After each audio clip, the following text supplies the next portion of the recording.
اللہ تعالیٰ کا ستاری والا کام ہے. عیبوں کو وہ خوب جانتا ہے.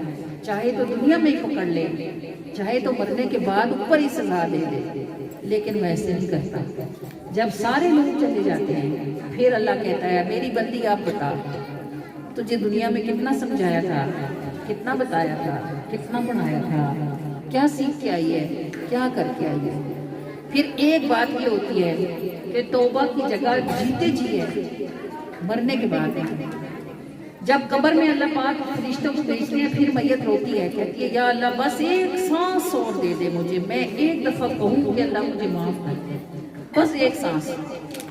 تو فرشتے جھڑک لگاتے ہیں اور کہتے ہیں خبردار اپنا منہ بند کر, تیرے سانس ختم ہو گئے, جبھی تو تم قبر میں آئی ہے, اس سے پہلے تو نہیں آئی.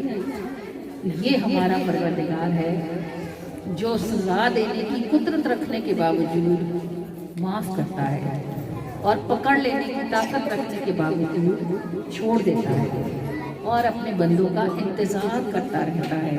اللہ کے ایک ولی تھے نا, وہ نماز کے بعد گھر جا رہے ہیں تو انہوں نے دیکھا کہ کوئی آدمی ہے اور وہ ایسے گرا ہوا ہے کہ اس کا منہ نالی کے اندر گیا ہوا ہے. تو وہ انسان تھے, ان کا دل بڑا خفا ہوا. وہ آگے بڑھے اور آگے بڑھ کے انہوں نے اس کو اٹھایا تو انہیں پتہ چلا کہ یہ کوئی کمبخت شرابی ہے اور شراب کے نشے میں مدہوش ہو کے گرا ہوا ہے, تو اس کو پتہ نہیں چل رہا.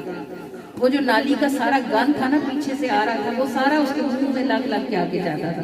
انہیں بڑی کراہیت آئی اور انہوں نے اس نوجوان کو نالی میں سے نکالا, اس کا منہ دھویا, اچھی طرح صاف کیا, پانی منہ میں پڑا تو اس شرابی کو تھوڑا تھوڑا ہوش آ گیا. آپ نے اس کو دیوار کے ساتھ ٹیک لگا کے بٹھایا کہ جب ذرا طبیعت بہتر ہو جائے تو گھر چلے جانا. اگلی رات کو جب وہ بزرگ تہجد پڑھنے کے لیے مسجد پہنچے تو انہوں نے دیکھا کہ ان سے پہلے کوئی مسجد میں موجود تھا تہجد کے مصلی پہ اور زاروں کو قطار رو رہا تھا. وہ بڑے حیران ہوئے اور انہوں نے آگے بڑھ کے دیکھا کہ یہ کون ہے جو آج مجھ سے بھی پہلے مسجد آیا. آگے بڑھے تو دیکھا وہ دین والا جوان تھا جس کا منہ انہوں نے نالی سے اٹھا کے دھویا تھا. جب انہوں نے اس کا منہ دیکھا تو بڑے حیران ہوئے. غیب سے آواز آئی کہ اے میرے پیارے, تو نے اس کو ہماری محبت میں نالی سے اٹھایا اور اس کا منہ دھویا. جب تو نے اس کا منہ دھویا تو ہم نے اس کا دل دھو دیا. یہ ہمارا پروردگار ہے, عیبوں کو ڈھکنے اور چھپانے والا اور بخشنے کا بہانہ ڈھونڈنے والا. میرے عیب چھپا لیتا ہے تیرا رنگ محبت والا. اللہ اللہ